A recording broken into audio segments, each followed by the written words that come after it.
Mais je le vois de différentes manières. Au niveau technique, au niveau tactique, au niveau physique, au niveau aussi attitude, mentalité. Au niveau technique, on a joué face à une très très bonne équipe qui maîtrisait très bien les intervalles, qui était très calme dans la possession de balles, qui nous ont posé beaucoup de problèmes malgré la pression qu'on leur a mise, parce on a mis une pression assez haute et assez intense, mais qui n'était pas assez intense en première mi-temps, ce qui a été mieux en deuxième mi-temps. Et puis on avait beaucoup de mal à sortir dans les sorties de balles parce que justement eux fermaient assez bien les intervalles et nous on les... Allez, c'est pas une excuse, mais c'est vrai qu'il y a quand même quelques nouveaux joueurs et il n'y a pas encore des automatismes. On voit ici que même si ça reste la sélection espagnole, même si ce sont des joueurs qui jouent dans différents clubs, ils ont la même école.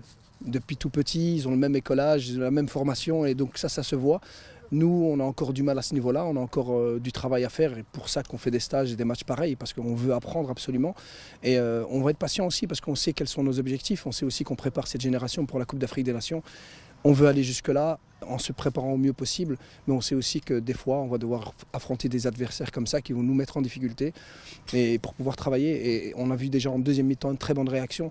Donc voilà, je ne vais pas rester que sur la deuxième mi-temps parce qu'on va travailler aussi sur la première mi-temps, mais c'est de bon augure parce que c'est un processus et Inch'Allah, on va essayer de s'améliorer déjà jeudi pour le prochain match et puis face à d'autres adversaire avec un autre niveau, une autre culture de foot et ça va être intéressant. Mais alhamdoulilah, je sors pas content de ce match parce qu'on l'a perdu, on peut pas être content quand on l'a perdu, mais je suis quand même, par rapport à la deuxième mi-temps, c'est encourageant pour le futur.